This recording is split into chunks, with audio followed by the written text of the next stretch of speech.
자, 실전 종합 문제 보겠습니다. 자, 1번부터 볼게요.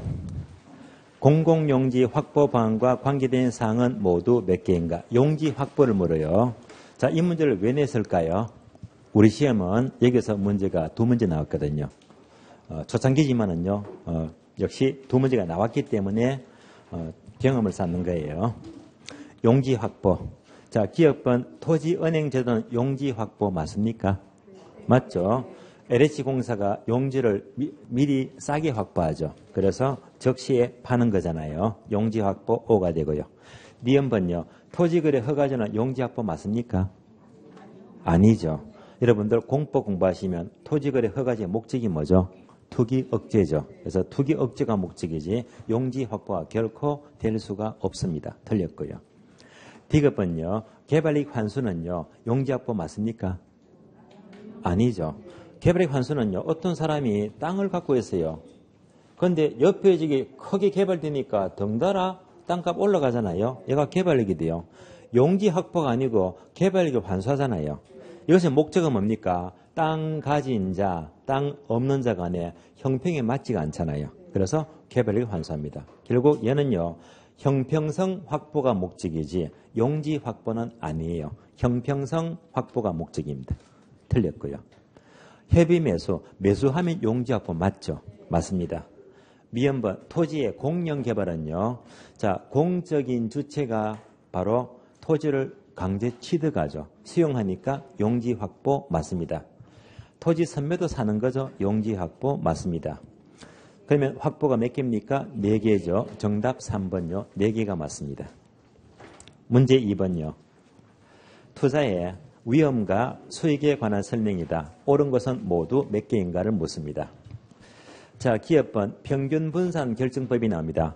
평균분산법은 여러분들 아시죠? 위험과 수익 둘 중에서 어느 한쪽이 동일하면 돼요. 즉 수익이 동일하면 둘 중에서 위험이 작은 쪽을 선택하죠. 위험이 동일하면 둘 중에서 수익이 높은 쪽을 선택하잖아요. 그러면 자, 투자한 A와 B가 존재할 때 A의 수익이 B보다 크대요. A가 수익이 커요. 표준편차 위험은 A는 B보다 위험이 작거나 같아요. 그러면 여러분들은 A를 선호합니까? B를 선호합니까? 누구나 수익이 높은 A를 선호하죠. B 틀렸죠. A를 선호합니다. X가 되고요. 니은번요. 요구 수익률은 무위험률뿐만 아니라 위험 할증률도 포함된다. 맞는 말이죠. 요구 수익률 이꼴 무위험률 플러스 위험 할증률 맞습니다. 여기서 위험 할증률은 시장 위험에 따라서도 변화하지만 개별 투자자가 안고 있는 위험에 따라서도 변화합니다. 둘 다 변해요. 그래서 시장 위험도 변화하지만 자, 사람마다 위험은 달라집니다. 개별 투자가 안고 있는 위험마다 달라집니다. 따라서 둘 다 변한다. 틀렸습니다. 디귿번요. 요구 수익률은 위험과 비례관계 맞습니까? 위험과 수익은 무슨 관계예요? 비례관계 맞잖아요. 위험이 높을수록 요구는 수익도 높아진다. 비례관계 맞습니다. 따라서 위험이 높을수록 투자 가치는 상승합니까? 하락합니까? 위험과 가치는 무슨 관계? 위험과 가치는 반비례 관계. 따라서 위험이 높을수록 반대로 부동산 가치는 하락합니다. 따라서 틀렸죠. 전자는 위험과 수익은 비례관계, 후자는요 위험과 가치는 반비례관계죠. 따라서 틀렸습니다. 가치는 하락합니다. 리얼번요. 위험과 수익이 서로 비례관계에 있다는 것은 시장의 비체계적 위험과 수익은 비례관계를 의미한다. OX. O 하면 안 됩니다. 왜냐? 위험과 수익의 비례관계는 이때 위험은요. 누구나 피할 수가 없는 위험을 말해요. 피할 수 없는 위험이면 체계적 위험이죠. B자를 빼야 됩니다. 체계적 위험과 수익은 비례관계를 말해요. 틀렸습니다. 자, 미음번요. 체계적 위험이란 피할 수 없는 위험이죠. 그러면 시장에 힘에 의해서 야기되는 위험 맞습니다. 모든 부동산, 모든 사람에게 영향을 준다. 맞습니다. 그러나 비체계적 위험은 피할 수 있는 위험이죠. 얘는요. 시장 상황이 아니고 개별 상황, 개별 특성이죠. 이것을 위치적 위험이라고 한다. 위치는요. 부동성 때문에 위치가 고정이 되었죠. 그래서 개별성을 달리하니까 이런 바로 개별성을 의미합니다. 따라서 바로 위치적 위험은 바로 개별성에 따라서 얼마든지 위치적 위험은 피할 수가 있는 거거든요. 따라서 비체계적 위험을 위치적 위험이라고도 합니다. 맞는 말입니다. 미연번 한 개만 맞아요. 정답 4번 한 개입니다. 문제 3번요. 부동산 공급에 대한 설명이다. 옳지 않는 것은, 틀린 것은 묻습니다. 1번요. 가격이 상승하면 공급 증가 감소, 증가. 가격이 하락하면 공급 감소 맞죠? 얘가 바로 공급 법칙이고 비례 법칙이고 우상향이다. 맞는 말입니다. 2번요. 2번은 자, 첫 줄 보시면 괄호를 묶어줄래요. 대체적 사용 가능성이나 용도 변경 괄호 묶어주고요. 여기까지만 해석합니다. 대체적 사용 가능성은 대체제를 말이요.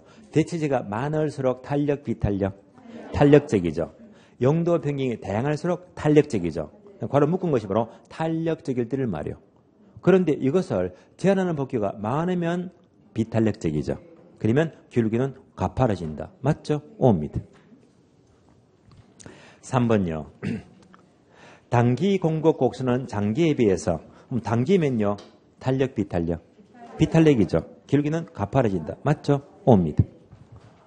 4번과 5번 묶어주고요.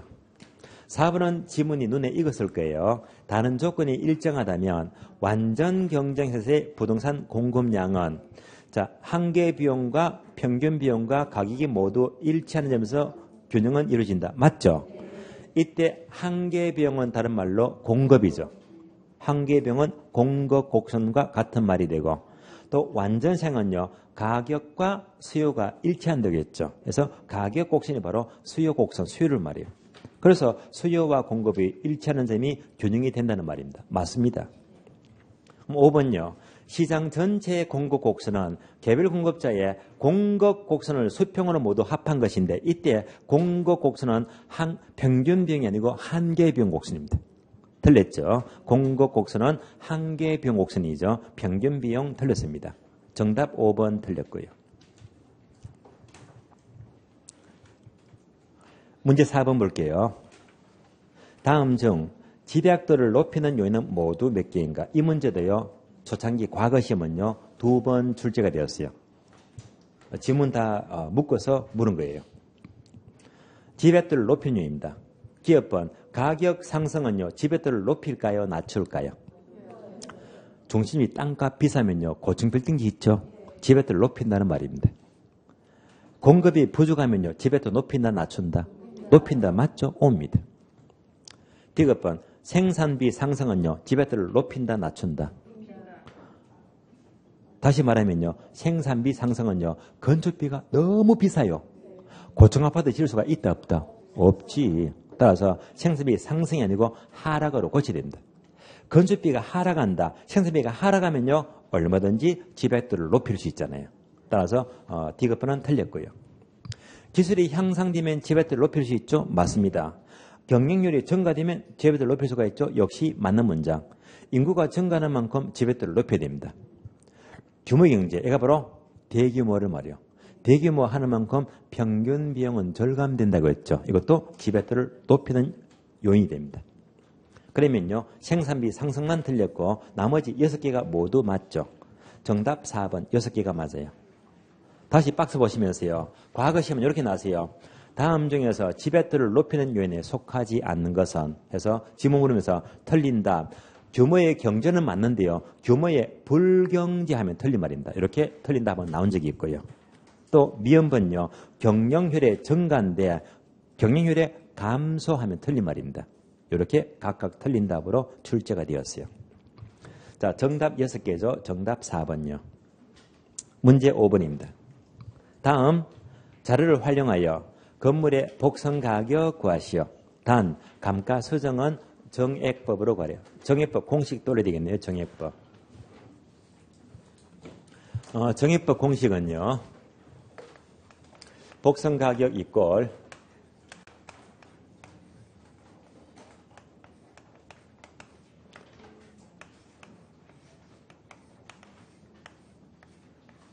여기까지가 되고요. 자, 미지수가요. 4개죠. CRNN 4가지입니다. 얘만 찾으면 돼요. 그러면 C는 제주달 원가죠.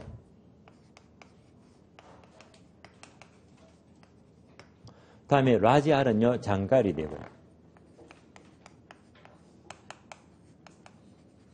스몰 n은 경관연수가 되고요.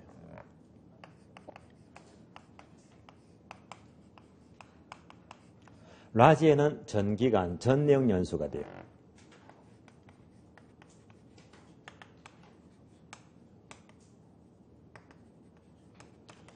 그래서 숫자 4개만 대입하면 무조건 답이 나옵니다. 박스 보고 숫자 대입해요. 첫 번째, 기준 시점 현재 제대로 원가는 1억이다. 그대로 나왔죠? 제대로 원가 1억 나왔고요. 자, 두 번째는요. 잔존 가격이 1,000만 원입니다. 이 말은요. 1억짜리 건물이 수명이 만료가 되어서 남는 가격이 1,000만 원 남았대요. 1억에 1,000만이다. 몇 프로 남았습니까? 10% 남았어요. 그래서 장가는 10%가 돼요.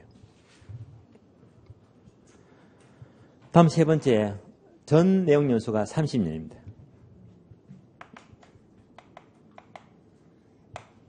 네 번째, 경관 연수가 5년이죠. 다섯 번째, 감가율 어떻게 반영하죠? 얘는요, 필요가 없죠. 왜? CRNN 모두 구했으니까 감가는요, 허수. 필요가 없는 자료예요. 고민할 필요가 없잖아요. 감가는 어디서 쓰이죠?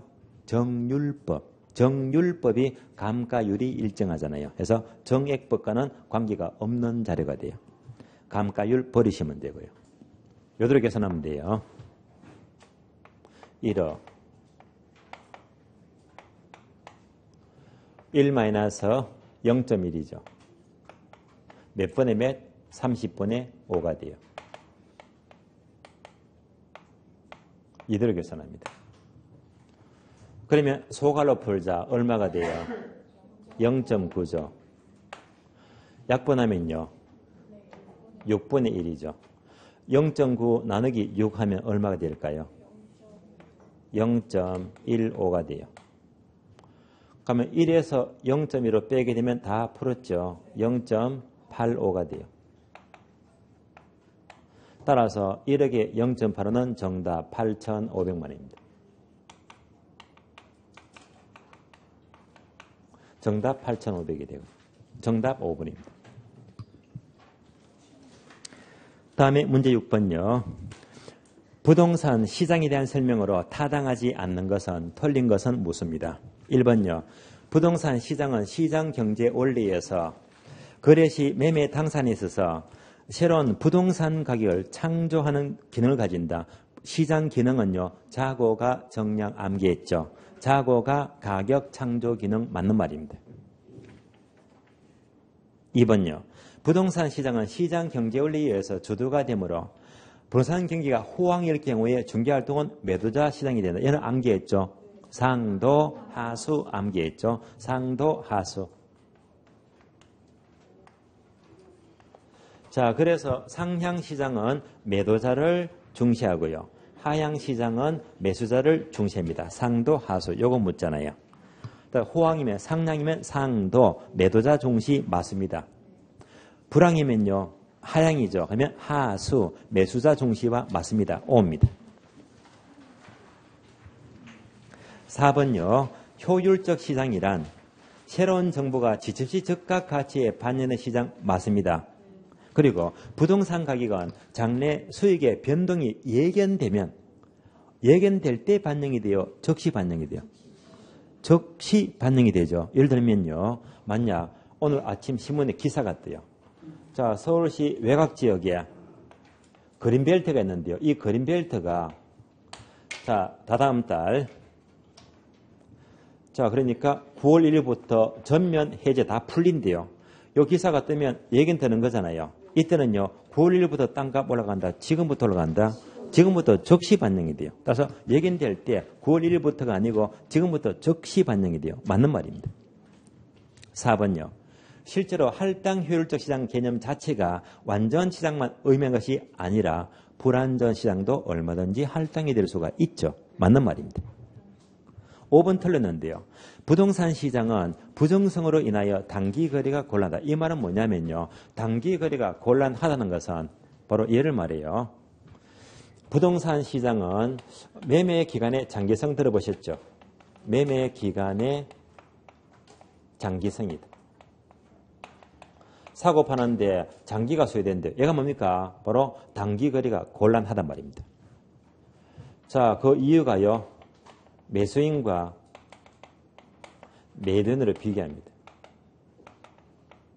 부동산은요. 몇 억씩 하기 때문에 고가성입니다.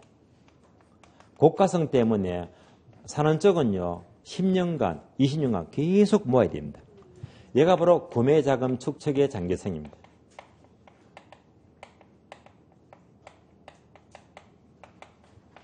사는 것도 몇 년 모아야 되고요.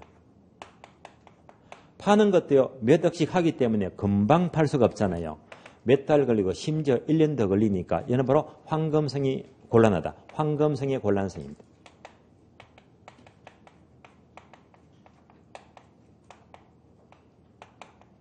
이런 이유 때문에 자 사는 것도 장기가 소요되고 파는 것도 오래 걸리니까 단기 거래가 곤란합니다. 무엇 때문에? 고가성요. 한 개 더 추가하면 장기가 나왔다. 얘는요 바로 영속성, 시간 개념이죠. 따라서 고가성과 영속성 특성 때문에 단기 거래가 곤란합니다. 부정성 틀렸고요. 정답 5번입니다. 문제 7번요. 오늘 8문제 가운데 가장 중요한 게 7번 문제입니다. 이 문제는요. 바로 대출 금액 관한 계산 문제인데 이 문제는요. 너무 중요해요. 자, 이 문제가 대출금. 출제가 엄청납니다.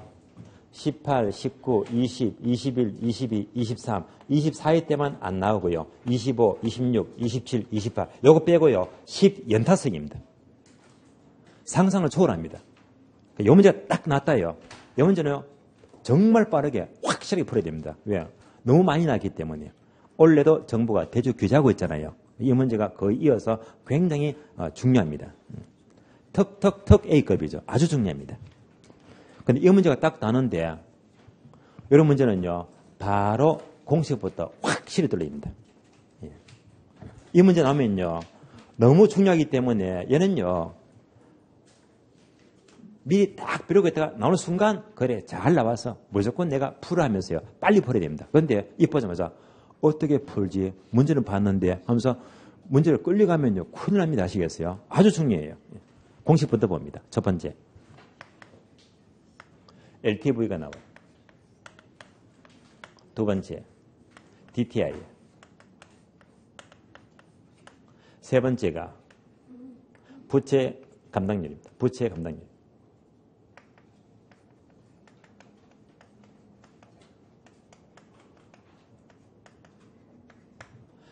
그래서 우리 시험은요. 항상 두 길을 걸어요. 1번, 2번 걸면서 대출금 구하시오. 아니면 1번, 3번 걸고 대출금 구하시오. 항상 1번, 2번, 1번, 3번 이렇게 두 개만 걸어요. 그러면 LTV 공식 아시죠?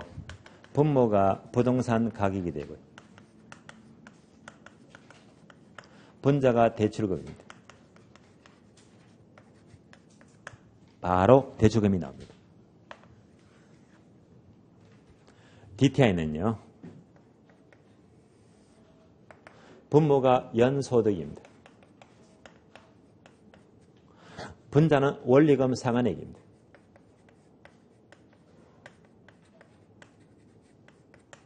여기서 유의할 점은요. 혹시 다른 은행에 기존부채가 있을까 없을까 해서 다른 은행의 기존부채까지 고려해야 됩니다. 그래서 항상 DTI는요. 원리금 상환액을 구하는 거예요. 얘만 구했다면요. 한 번 더 계산하는 거잖아요. 한 번 더 계산하는데 양주, 딤플 마시자, 윈저 마시자. 윈저 마시자. 그래서 윈저 하시면 돼요. 원리금 상환액. 나누기 저당 상수가 돼요. 그래서 윈저 하게 되면 무조건 대출금이 납니다.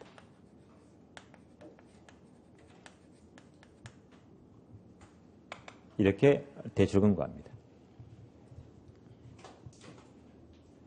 다음에 부채 감당률은 공식 암기했죠. 어떻게 암기했다?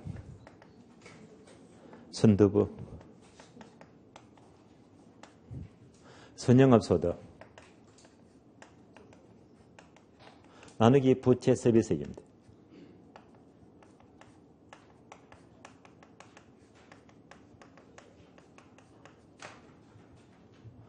이때 부채 서비스가 똑같으면 바로 원리금 상환액입니다. 얘가 원리금 상환액이 돼.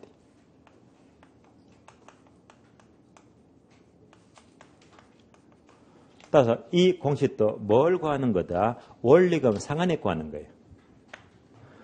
얘를 X로 두고요. 숫자 2개 제시되면요. 이를 통해서 X 값 구해야 됩니다. X를 구했다면 그대로 뭐 윈저. 이렇게 윈저가 되면 그대로 대출금입니다. 여기 전부 다예요. 공식 바로 돌리고 여기다가 숫자만 대입하면 전부 다 답이 나옵니다. 그러면 지금 7번 문제가요. 자, 1번, 2번 거는 게 아니고 1번, 3번을 걸어요. 그래서 얘가 빠진데 말입니다. 1번, 3번 걸어서 대출금 구하시오. 이 문제입니다. 7번 문제 보겠습니다. 대출기관에서 담보평가 시에 자산가치와 현금 수지 기준으로 대출금 구하시오. 자산가치 밑줄. 얘가 바로 LTV예요. 부동산 가격으로 자산가치 맞잖아요. 자산가치는 LTV를 말해요. 다음에 현금 수지 밑줄. 현금 수지가 바로 부채 감당률을 말해요. 그래서 이 흐름이 바로 현금 수지 흐름입니다.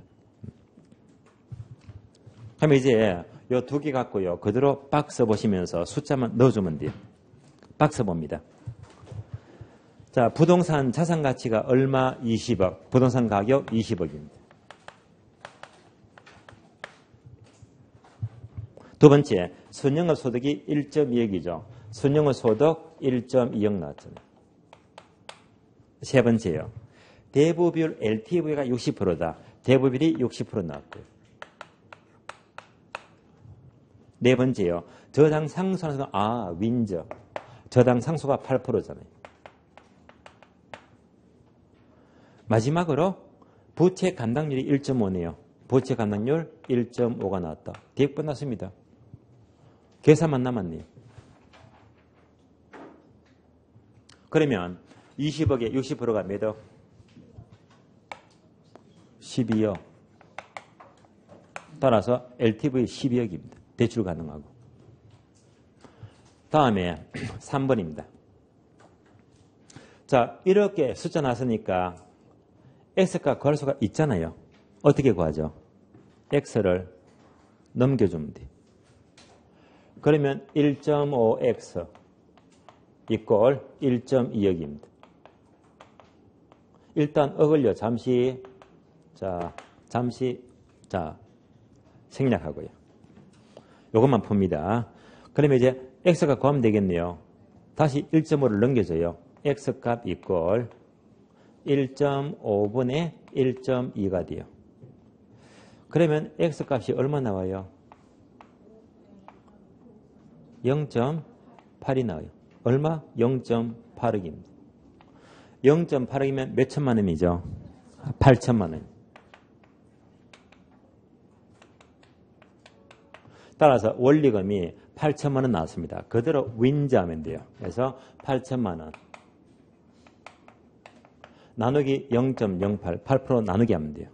그러면 얼마가 나온다? 10억.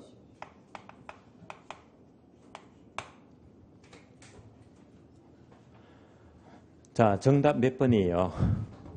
3번이죠, 3번. 따라서 지금 이렇게 대출금 관한 문제가 24회 빼고요, 10 연타석입니다. 이 문제는요, 상상을 초월합니다. 정말 중요해요. 이렇게 너무 중요하면요, 눈만 착 감아도요, 공식들 딱딱딱 집어넣고요, 박스가 탁 나눈 순간 속으로 쾌재를 불러야 됩니다. 쾌재를요. 그런데 딱 보는 순간, 보긴 봤는데 하면요, 시험 정말 고난해요. 그래서 이렇게 중요한 것들은요, 항상 미리 딱 준비했다가요, 나왔다면요, 그대로 수말, 쾌재를 불러야 됩니다. 예. 그래서 항상, 민법이고, 공법이고, 결론이고요. 중요한 거는 항상 대비를 틀을 딱 놨다가요, 나오는 순간 쾌재를 불러야 됩니다. 아주 중요해요. 8번 보겠습니다. 자, 저당 유동화 제도에 대한 설명이다. 가장 거리가 먼 것은 무엇입니다. 5번부터 볼게요. 근거되는 모 저당이 고정이자율이라고 하게 되면 이를 토대로 발행한 MB에서 저당 담보증권은 고정이자건 변동이자건 관계없습니다. 맞습니다. 4번요. 부동산 정권은 지분정권, 부채정권 나눠지는데 MB에서 저당 담보정권은 대표적인 부채정권입니까? 지분정권입니까? 부채정권 맞죠?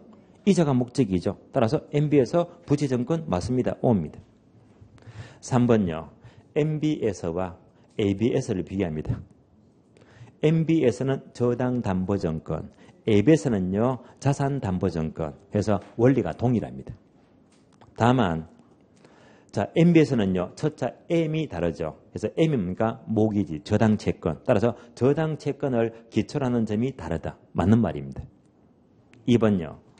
MB에서 저당담보증권 MB에서 발행자는요 1차 기간일 수도 있고 2차 기간 둘 다 발행 가능합니다. 맞는 말이에요. 이론적으로 1차, 2차 발행 모두 가능하다. 자, 1차 기간은 어디입니까? 금융기관. 2차 기간은요. 발행기관 또는 한주금이죠. 유동화 회사입니다. 그래서 우리 기본서를 보더라도 나와요. MB에서는요. 1차도 MB에서를 발행할 수가 있고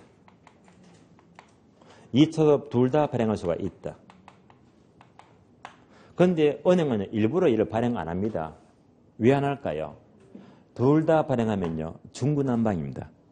그렇기 때문에 이때는 공신력이 떨어집니다. 은행은요. 이거 업무 빼더라도 업무가 너무 많잖아요. 그래서 굳이 얘를 안 하려고 해요. 그러니까 MB에서는 네가 전부 다 발행해라 해서 실무자는 여기서 다 발행하잖아요. 이런 식으로 둘 다 발행 가능합니다. 맞는 말입니다. 1번 틀렸는데요. 2차 저당 시장 구조는 저당 대부의 수요자와 자 기관 투자 사이에서 저당을 사고 파는 시장이다. 뭐가 틀렸죠? 2차 시장은요. 수요자와 아무런 관계가 없다고 했잖아요.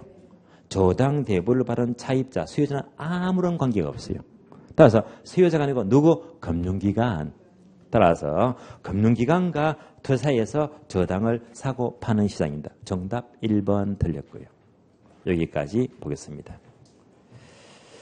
자, 오늘 수업 마치겠고요. 다음 주 3주사 수업은 진도가 어디까지 나갑니까? 다음 주는요. 경기 변동하고요. 다음에 이지 선정과 공간 구조론이죠. 요거 전부 다 보는 걸로 하고요. 오늘은 여기서 모두 마치겠습니다. 자, 수고하셨습니다.